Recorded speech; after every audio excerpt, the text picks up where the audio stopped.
বাংলাদেশের অনেকগুলো সমস্যা আছে। সেই সমস্যাগুলো হলো যে আমরা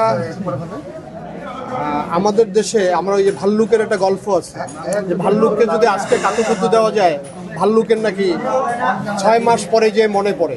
তা আমাদের দেশের সমস্যার কথা আমরা বলি। আমাদের দৌড় একজন চেয়ারম্যান হিসাবে আমাদের দৌড় কত দূর? ইওনো অফিস, ডিসি অফিস পর্যন্ত বা বিভিন্ন মন্ত্রণালয়ে আমরা লেখালেখি করি, চিঠিপত্র দেই, কিন্তু দেখা যায় যে ওই পর্যন্তই, কারো মনে থাকে না। বা আমরা চেয়ারম্যান হিসাবে আমরা কাউকে নির্দেশ দিতে পারি না যে এই কাজটা করেন বা করতে হবে। আমরা অনুরোধ করি, অনেক সময় তারা কর্ণপাত করে, অনেক সময় করে না। তো স্বাধীনতার 55 বছর পরে আসলে বাংলাদেশের কোনো এলাকা এরকম অবহেলিত নাই। আমি চেয়ারম্যান হওয়ার পরে আমি ডিসি স্যারকে বলছিলাম যে স্যার আপনার বর্ণাঢ্য লাইফ, রেজাউল করিম স্যার আমার ডিসি ছিলেন, বলছিলাম যে আপনার বর্ণাঢ্য লাইফ স্যার, আপনি আপনার এই লাইফে আপনার কি এখন পর্যন্ত মনে পড়ে যে বাংলাদেশে এমন কোনো ইউনিয়ন আছে যে ইউনিয়নে এখন 1 কিলো রাস্তা পাকা নাই? আমাকে উনি প্রশ্ন করছিলেন যে চেয়ারম্যান সাহেব এরকম আছে? আমি বলছিলাম যে স্যার আপনি যে জেলার জেলা প্রশাসক আর আমি হতভাগা যে ইউনিয়নের চেয়ারম্যান, আমার ইউনিয়নে 1 কিলো রাস্তাও পাকা নেই। তারপর অনেক চেষ্টা তদবির করে আমার 2 কিলো রাস্তা পাকা রাস্তা হয়েছে, 4 কিলো অন দ্য প্রসেস। এখন এইখানে আসতে কস্টিং বেশি, টেন্ডারে গেছে, টেন্ডার হয়েছে, ঠিকাদার পার্টিসিপেট করে না, খরচ বেশি, এই এরকম কিছু সমস্যা আছে। তারপরে এখানে স্বাস্থ্যের অবস্থা অত্যন্ত বেহাল, প্রাইমারি এডুকেশনের অবস্থা অত্যন্ত বেহাল।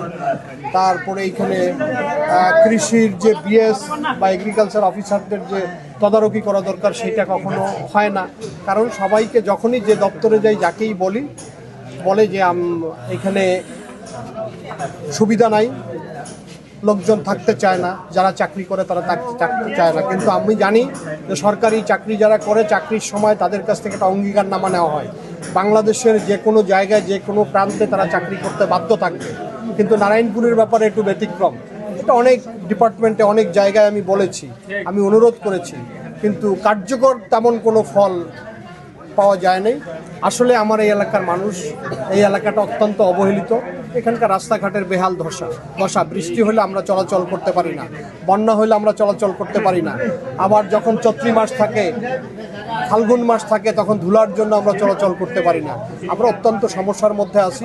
তা আপনারা যারা সাংবাদিক আছেন, সমাজের বিবেক, আপনাদের মাধ্যমে, আপনাদের লেখনির মাধ্যমে, আপনাদের প্রচারের মাধ্যমে যদি নারায়ণপুরবাসী উপকৃত হয়, অ্যাজ এ চেয়ারম্যান হিসাবে আমি এই মিডিয়ার কাছে কৃতজ্ঞ থাকবো। আমি আশা করি তার এই প্রচেষ্টার মাধ্যমে যদি সরকারের দৃষ্টিগোচর হয়, আমরা অফিসিয়ালি বিভিন্নভাবে চেষ্টা করছি সরকারের কাছে তুলে ধরার। কিছু কিছু জায়গায় হয়তো আমরা কামিয়াব হয়েছি, কিছু জায়গায় হতে পারি নাই। সেটা যদি এর মাধ্যমে, এর প্রচারণার মাধ্যমে, এর বলার মাধ্যমে, এর তুলে ধরার মাধ্যমে যদি আমার এলাকার ডেভেলপমেন্ট ওয়ার্কগুলো হয়, কাজগুলো হয়, এলাকার মানুষ উপকৃত হবে। আমরা অবশ্যই এলাকার মানুষ হিসাবে, এলাকার চেয়ারম্যান হিসাবে, ইউনিয়নের চেয়ারম্যান হিসাবে অবশ্যই আমি খুশি হব। আমি ওনাকে সেলিব্রেট করি যে উনি আমার এলাকার মানুষ, আমার গ্রামের মানুষ, আমার পাশের মানুষ, আমার এলাকার ছোট ভাই। আমি অত্যন্ত খুশি, আনন্দিত। আসলে আমাদের তো ইউনিয়ন পরিষদের কোনো ইনকাম নাই, আমাদের নিজস্ব ইউনিয়ন পরিষদের কোনো ফান্ড নাই।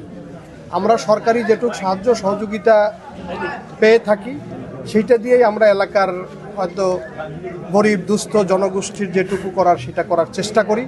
তো তারপরেও যেহেতু তাজু আমাদের এলাকার ছেলে, অত্যন্ত দরিদ্র ছেলে, আমার পরিষদ আছে, আমরা বসে সবাই আলাপ আলোচনা করে যদি আমরা ব্যক্তিগতভাবে তার জন্য কিছু করতে পারি অবশ্যই চেষ্টা করি।